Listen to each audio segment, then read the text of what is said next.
현지 시각으로 지난 8월 10일 새벽 인도 동부의 한 힌두교 사원에서 10명이 사망하고 수백 명이 부상하는 참사가 일어났습니다. 이날 사원 앞에는 이른 아침부터 많은 힌두교 신자들이 줄을 서서 사원의 문이 열리기를 기다리고 있었습니다. 새벽 5시가 되자 사원의 문이 열렸는데 그동안은 줄을 서서 잘 규칙을 지키던 사람들이 갑자기 앞으로 끼어들고 새치기를 하다가 서로가 뒤엉키고 또 복잡해지면서 사람들이 넘어지고 그 밑에 깔리면서 대참사가 일어났습니다. 우리가 종종 운전을 하거나 또 버스나 지하철을 탈 때 나는 질서를 지키고 규칙을 지키기 위해 줄을 서서 대기하는데 누군가가 그 규칙을 무시하고 새치기를 하거나 또 규칙을 깨는 사람들을 종종 볼 수가 있습니다. 이렇게 모두가 규칙을 지킬 때 그 규칙을 깨는 사람들의 마음속의 심리 상태는 어떤 거냐면 이런 거죠. 남들은 다 그 규칙을 지켜야 되는데 나는 이 순간에 예외일 수 있다. 나만큼은 이 상황에서 규칙을 따를 필요가 없다. 예외의식에 빠지는 사람들. 그런데 이것은 우리 신앙인들도 신앙생활을 하다 보면 많이 우리가 함정에 빠지는 것 중에 하나가 나는 괜찮아 라고 하는 신앙의 함정이 있어요. 오늘 열왕기상 21장에 나오는 나봇의 포도원 사건을 통해서 신앙인들은 어떤 함정에 빠지면 안 되는 걸까를 여러분과 함께 나누기를 원합니다. 지금 아합 왕의 이야기를 계속하고 있는데 아합 왕은 북이스라엘을 다스리는 왕입니다. 그런데 역대 어느 왕보다도 악하기로 가장 유명한 왕이 아합 왕입니다. 이스라엘의 수도는 사마리아입니다. 그런데 아합 왕이 주로 사마리아에서 살면서 나라를 통치하다가 겨울이 되면 별궁이 있습니다. 요즘 말하면 별장 같은 거겠죠. 이스르엘이라고 하는 사마리아에서 한 20km 정도 떨어진 곳에 또 하나의 왕이 사용하는 궁궐이 있는데 겨울이 되면 그곳에 가서 지내곤 했습니다. 그런데 어느 날 아합 왕이 그 이스라엘 궁궐에 가서 겨울을 지내는 동안에 누군가가 옆에서 이렇게 얘기하는 거예요. 왕이시여, 이 정원이 너무 좁습니다. 정원을 좀 많이 넓혀가지고 확 트인 정원에 좋은 나무들도 심고 그리고 여러 가지 꽃들도 심어서 멋있는 정원을 만들면 이 궁궐이 더 위험 있고 좋지 않겠습니까? 라고 건의를 합니다. 그 왕이 생각해 보니까 자기가 쓰고 있는 이 궁궐이 지금보다 더 화려하고 그리고 숲이 우거지는 정원을 가졌으면 좋겠다라는 생각을 해요. 보니까 옆에 정원을 넓히기 아주 좋은 땅이 하나 있었는데 이 땅은 나봇이라고 하는 그 동네에 사는 오래 조상들로부터 땅을 물려받아서 농사를 짓는 포도원을 경작하는 농부 나봇이라는 사람이 가지고 있는 땅이에요. 그래서 그 주인 나봇을 불러서 아합 왕이 제안을 합니다. 정중하게 내가 그 땅을 사서 정원을 좀 넓히고 싶은데 왕궁으로 좀 쓰고 싶은데 그 땅을 나한테 팔아라. 내가 시세보다 많은 경제적 이익을 너에게 주마. 혹시라도 네가 땅을 원하면 내가 좋은 땅으로 대토를 줄 테니 나에게 그 땅을 팔아라 라고 제안을 합니다. 그런데 이 평범한 농부인 나봇이 이런 제안을 받고 이 경제적 이익을 또는 자기가 큰 부자가 될 수 있는 이 기회를 뜻밖에도 단칼에 거절해버리는 거예요. 그 땅을 팔 수 없다는 거예요. 그리고는 뒤도 돌아보지 않고 그냥 자기 집으로 돌아가 버렸어요. 자, 여러분, 아합은 왕입니다. 나봇이라는 사람은 일개 농부입니다.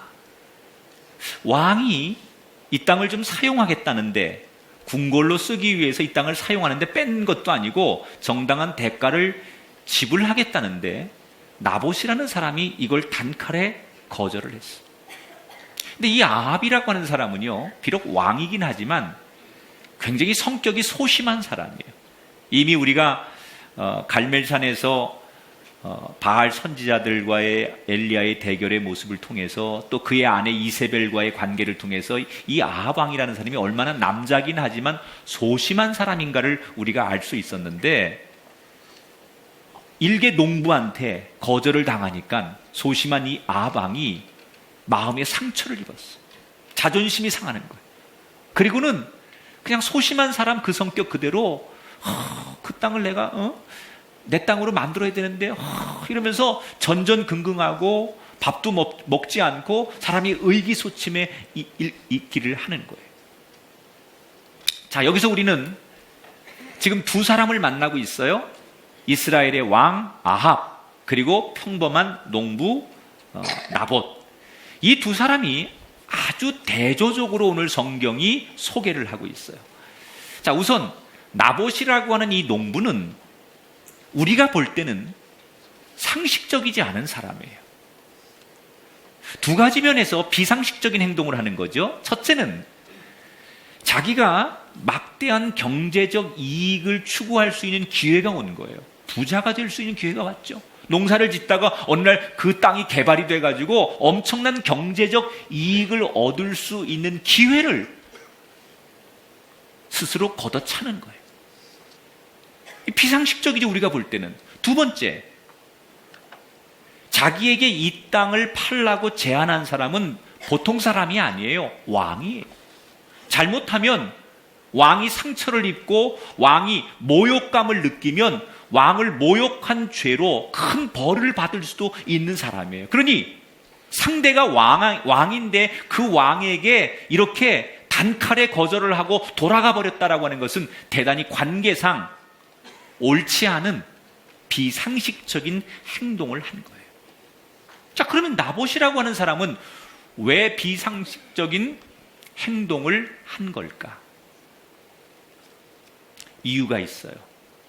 그에게는 원칙이 하나 있었어요. 한번 따라 합시다. 말씀 앞에는 누구도 예외가 없습니다.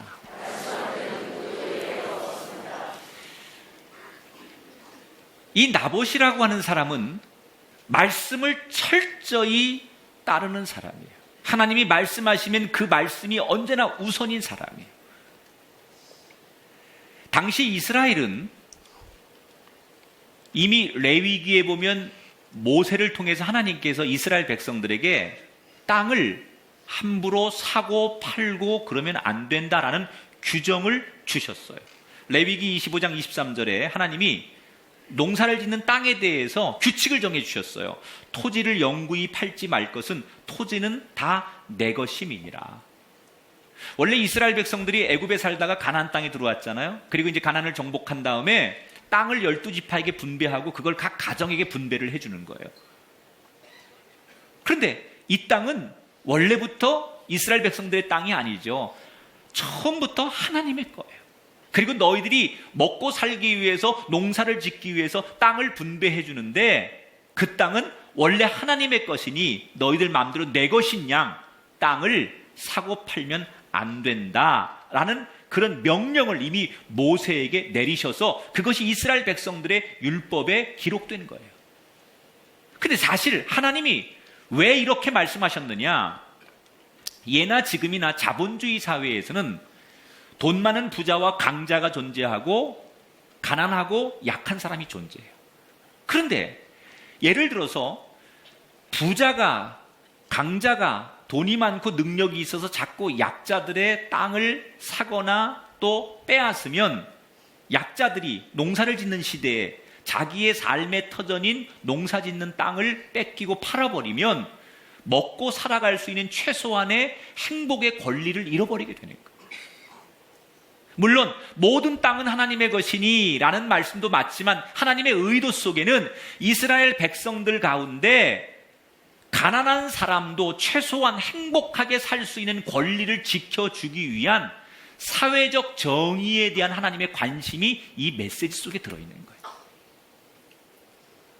그래서 이미 하나님은 모세에게 땅을 사고 팔면 안 된다라는 규칙을 주셨어요. 나봇은 이 말씀을 자기의 조상들로부터 계속 배웠고, 그래서 이 땅을 정말 하나님이 주신 땅이라고 생각하고 내가 하고 있는 이 농사 짓는 일이 천직이라고 생각하고 말씀대로 그 땅을 가꾸어 가면서 포도 농사를 짓고 있었어요. 나봇의 생각은 어떤 권력자, 이 나라의 왕일지라도 내가 어떤 이익이 생긴다 할지라도 하나님 말씀보다 더 중요할 수 없다라는 생각이 나봇을 지배하고 있었다. 나봇이 왕에게 이 땅을 팔 수 없습니다 라고 말하는 근거가 21장 2절에 나와요. 거기 보면 내 조상의 유산을 왕에게 주기를 여호와께서 금하실지로다 이렇게 써 있어요. 하나님 말씀에 안 된다고 했으니 당신이 아무리 왕일지라도, 내가 보기에 당신이 아무리 대단한 사람일지라도, 사람들이 볼 때 당신 대단한 권력자일지라도, 당신이 돈 많은 사람일지라도 하나님 말씀에는 누구도 예외가 있을 수 없다는 거예요.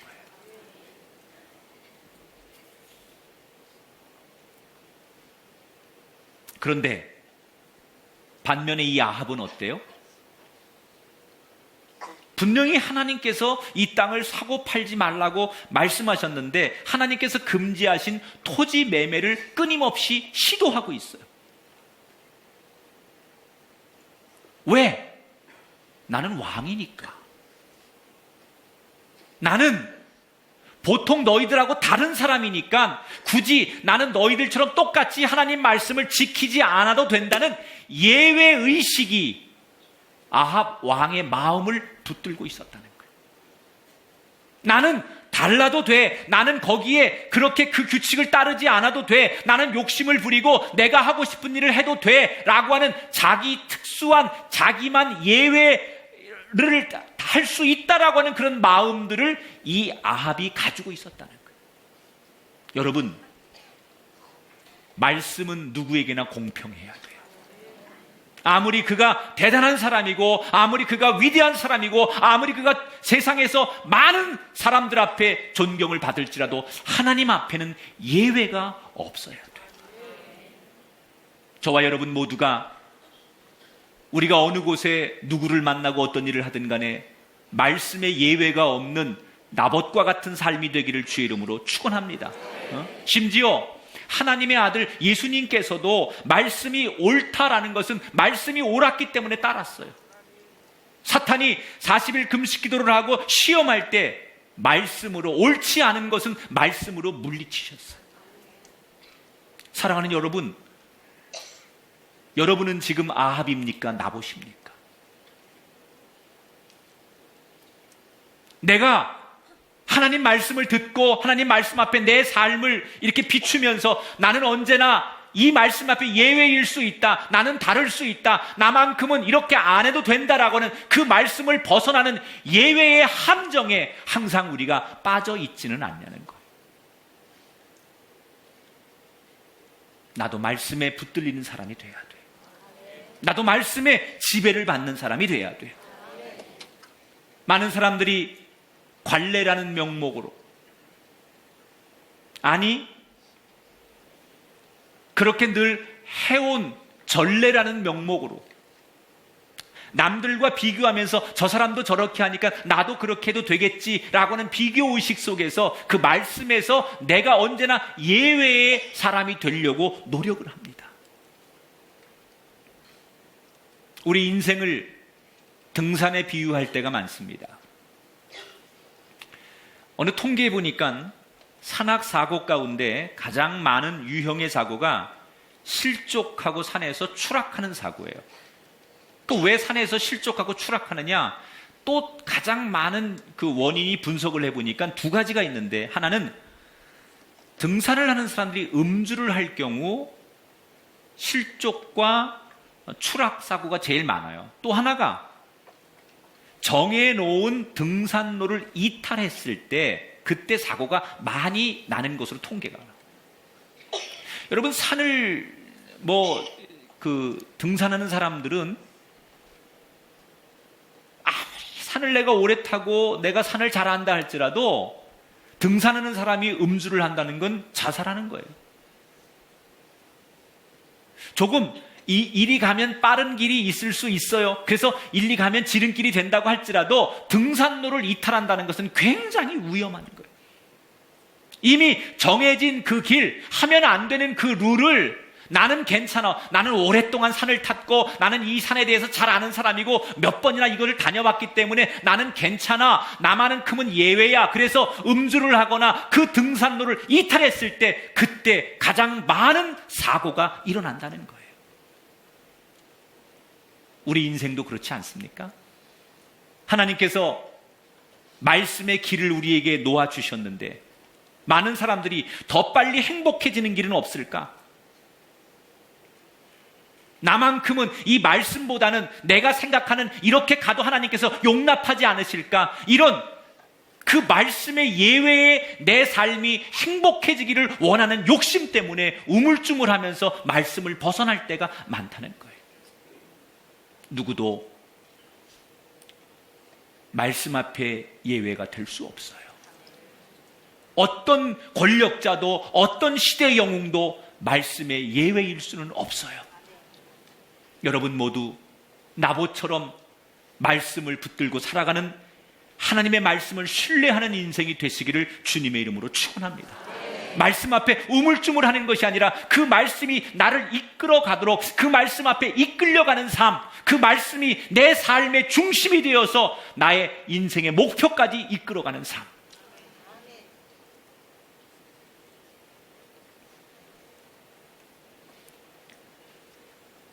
자기의 욕심에 정원을 넓히고 싶었던 아하방, 그런데 뜻대로 되지 않자 속상해하고 의기소침해하고 풀이 죽어 있는 그 왕을 바라보는 이세벨이라고 하는 아내가 자기 남편이 한심한 거예요. 아니, 왕인데 자기 남편이 그 땅 하나를 못 빼서 그걸 어떻게든지 그걸 자기 땅으로 못 만들어? 이런 무능한 남편이 어디 있어?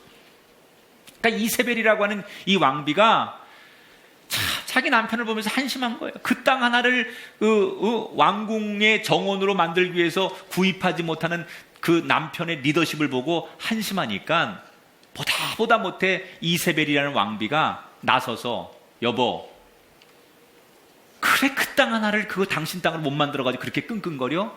내가 해줄게. 가만히 있어. 그리고 이세벨이라는 이 아내가, 왕비가 나봇이 살고 있는 이스라엘이라고 하는 그 지역의 유지들에게 편지 밀서 하나를 보내게 돼요. 그 편지의 내용은 이런 겁니다. 나봇이라는 사람을 죽여야 되겠으니 작당을 해서 모의를 해서 모함을 해서 나봇을 죽이도록 해라. 어떻게 죽이느냐? 사람들을 다 모아놓고 거기서 이 나봇이 하나님을 모욕하고 왕을 모욕하는 이야기를 들었다라고 누가 증언하게 만들어라. 그래서 그가 꼼짝없이 죽음을 당할 수 있도록 그렇게 만들어라. 이렇게 밀서를 보내게 됩니다.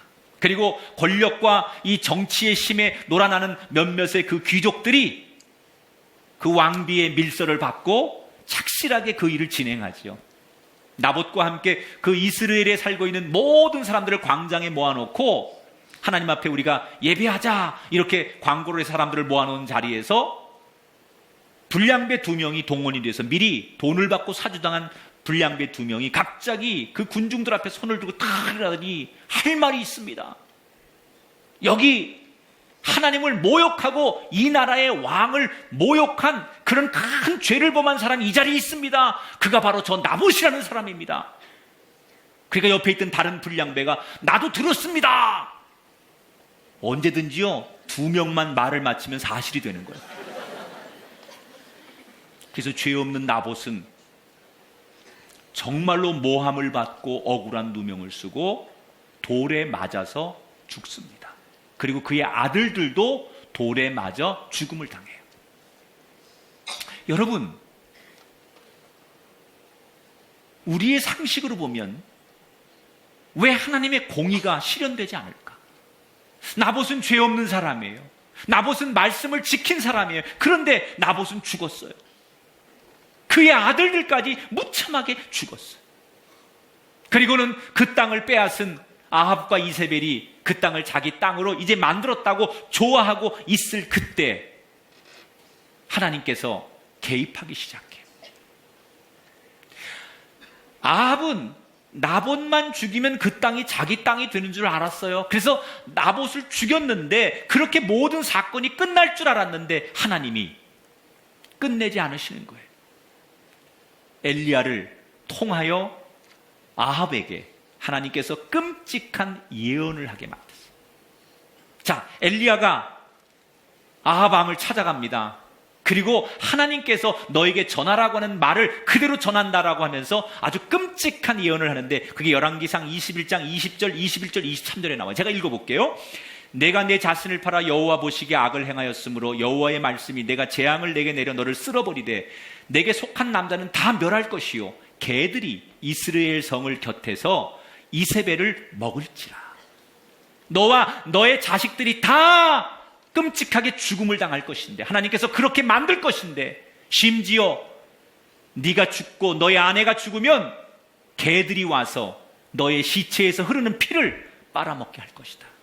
아주 가장 잔혹하고 끔찍한 저주의 예언을 엘리야가 하게 돼요.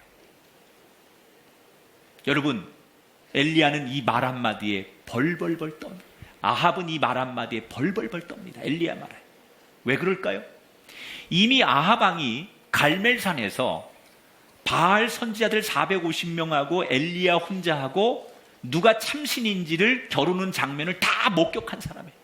그래서 하나님의 신이 임하여 그 갈멜산에 불이 내리고 바알 선지자들 450명이 무참하게 죽는 모습을 봤어요. 하나님이 살아계신 걸 봤어요. 그리고 그 일을 주도한 사람이 엘리야예요. 그런데 그 엘리야가 지금 와가지고 자기가 저지른 죄에 대해서 하나님께서 너를 이렇게 멸하실 것이라고 하는 말씀을 딱 내리는 순간 아합은 이 말이 그냥 보통 말로 들리는 게 아니에요. 엄청난 충격과 두려움으로 이 말이 오는 거예요. 왜? 엘리야가 전한 말이니까.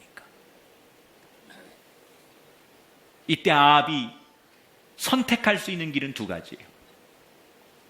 그 엘리야의 말을 무시하고 엘리야를 죽여버리고 여전히 내가 이 나라의 왕이다라는 것을 무력으로 보여줄 수 있는 길이 하나 있을 거고, 또 하나는 정말 엘리야가 무섭고 하나님이 무섭다면 그가 무릎 꿇고 하나님 앞에 진심으로 자기의 잘못을 뉘우치고 참회하는 방법, 두 가지가 있을 거예요. 그런데 사람들은 아합 왕이 어떻게 할 거라고 예측했겠을까요?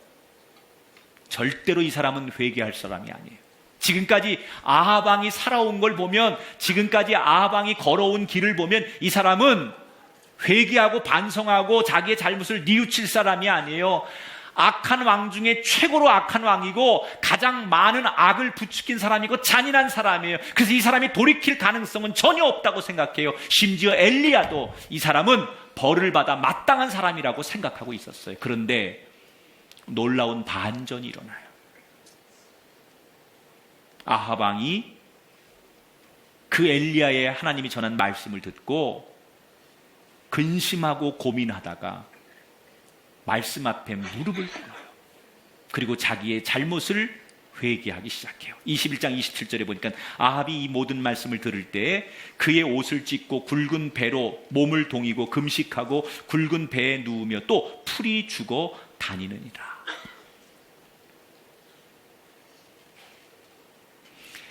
어떤 신학자가 어느 주석 책에다가 글을 쓴 거 보니까 아합 왕이라는 사람이 일평생 동안 한 일 가운데 가장 잘한 일이 이 대목이래요.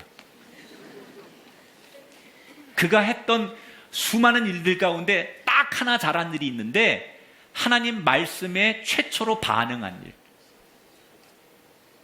여러분, 여기서 중요한 진리 하나를 우리가 얻어요.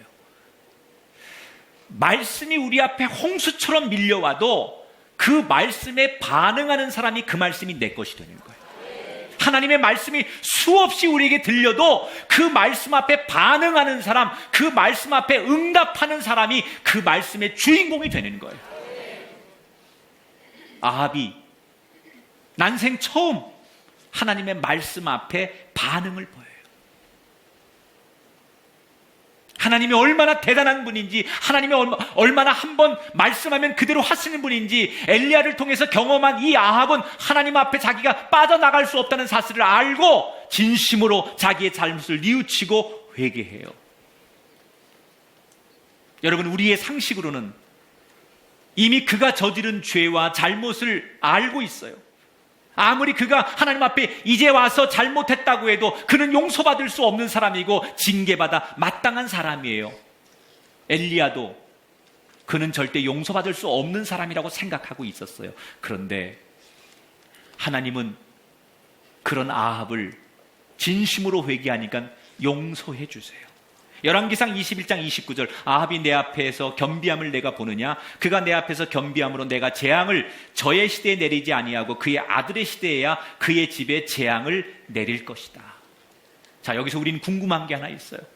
아합이 그렇게 나쁜 사람이고 심판받아 마땅한 사람인데, 누가 봐도 아합은 망해야 될 사람이고 벌을 받아야 될 사람인데 왜 하나님은 모든 사람의 생각을 뒤집으시고 아합을 용서해 주신 걸까? 이게 하나님의 본성이에요. 여러분, 우리는 인간은 용서하는 것도요, 내 기준이 있어요. 내가 생각하는 기준에서 그래도 이 정도는 되면 내가 용서하지만 이 정도를 넘으면 절대로 용서가 안 돼 라고 하는 게 인간의 기준이에요. 그런데 하나님은요, 오래 참으사 아무도 멸망하지 않고 모든 사람이 회개에 이르기를 원하시는 분이에요. 엘리야와 아합에게 하나님께서 주시고 싶은 메시지가 있어요. 우리에게 주시고 싶은 메시지가 있어요. 따라합시다. 진심으로 돌이켜 회개하면 누구도 용서받을 수 있습니다. 회개도 예외가 없어요. 덜 죄를 짓고 더 많이 죄를 짓고 조금 더 양심적이고 덜 양심적이기 때문에 용서받는 게 아니에요. 누구도 진심으로 자기의 잘못을 뉘우치고 회개하면 하나님의 사랑과 용서에 예외가 없다는 거예요. 그러니까 모든 사람들이 생각할 때 아합만큼은 절대 용서받으면 안 되는 사람이에요. 아합에겐 다시금 그런 은혜를 주면 안 되는 사람이에요. 그게 세상의 눈이에요. 그런데 하나님은 아니에요. 용서받을 수 없는 사람인데 용서를 받아요. 그걸 뭐라고 해요? 은혜라고 하는 거예요. 우리가 볼 때 아합이 저지른 악행과 아합이 걸어온 인생을 보면 아합은 절대로 용서받으면 안 되는 사람이에요. 그런데 하나님은 의외로 아합을 용서하시잖아요. 뭐 때문에? 그게 은혜예요. 저와 여러분 모두가 그 은혜 속에 사는 거예요. 나는 아니라고요? 우리는 아니라고요? 나는 원래부터 엄마 뱃속에 있을 때부터 교회를 다닌 모태신앙인이기 때문에, 나는 이미 20년 전에 세례받고 회개했기 때문에 나는 세상 사람하고 비교하면 나는 그런 벌과 그런 하나님의 그 기준에서 예외라고요? 아닙니다. 하나님의 기준으로 보면 우리 모두는 다 죽어 마땅한 큰 죄인들이에요. 아합 못지않은 죄인들이에요. 그런데 하나님은 은혜로 우리를 살려주신 거예요. 그걸 은혜라고 하는 거예요. 하나님의 용서와 하나님의 은혜는 누구에게도 예외가 없어요. 사랑하는 여러분, 이 하나님의 끝없는 용서와 사랑에 예외 없는 은혜가 오늘 여러분에게 임하시기를 주의 이름으로 축원합니다. 우리는 도저히 용서할 수 없을 것 같은데 하나님은 그런 사람에게 기회를 주시고 그런 사람을 용서하세요. 현대인들 가운데 많은 분들이 자신의 과거의 굴레로 괴로워하는 분들이 있어요. 우리는 누군가를 평가할 때 그 사람의 과거를 항상 보죠. 어떤 대학을 나왔고 어떤 과정을 겪었고 그 사람이 어떤 말을 했고 어떤 경험이 있는지 이걸 추적해가지고 지금의 그 사람을 평가해요. 그런데 하나님은 과거를 묻지 않으시는 분이에요. 지금의 나와 마주하기를 원하세요. 지금 내가 말씀 앞에 반응하고 지금 내가 하나님의 이름 앞에 그 하나님의 사랑에 목말라하는 지금의 나를 만나길 원하시는 분이 하나님입니다. 근데 사람은 과거의 그 사람을 가지고 지금을 평가하는 거예요. 그래서 용서가 안 되는 거예요.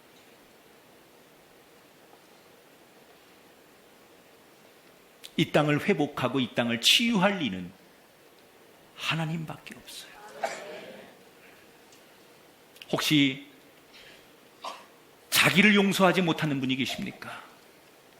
남편을 용서하지 못하고 아내를 용서하지 못하는 분이 있습니까? 이해할 수 있습니다. 이 사람이 나에게 어떻게 했는데, 그 사람이 우리에게 어떻게 했는데, 우리 부모와 우리 가족들에게 어떤 고통을 주었는데, 어떤 피눈물을 흘리게 했는데, 그 사건을 생각하고 그때를 생각하면 용서할 수 없는 것, 인간의 감정으로는 맞아요. 그러나 그가 진심으로 뉘우치고 회개하고 돌이킨다면 하나님의 눈으로 그를 바라볼 수 있기를 축복합니다. 나는 너무 많은 죄를 지었고 나는 구제불능이고 나는 상처가 너무 많은 사람이기 때문에 다시는 행복할 수 없고 은혜의 자리에 설 수 없다고 생각하는 분이 이 자리에 계시다면 그는 하나님 품으로 나오셔서 말씀의 길로 다시 들어오셔서 하나님의 눈으로 그의 인생을 바라보셔서 과거로부터 해방되시기를 주의 이름으로 축원합니다. 오늘 하나님은 우리에게 두 가지를 말씀하세요. 누구도 말씀 앞에 예외일 수 없다. 누구도 하나님의 사랑과 용서 앞에 예외일 수 없다. 공평하신 하나님, 그 하나님 앞에 말씀의 이끌림을 받으시고 그 하나님의 사랑 안에 회복의 은혜를 모두 다 풍성하게 누리시는 귀하고 복된 인생들이 되시기를 주님의 이름으로 간절히 축원합니다.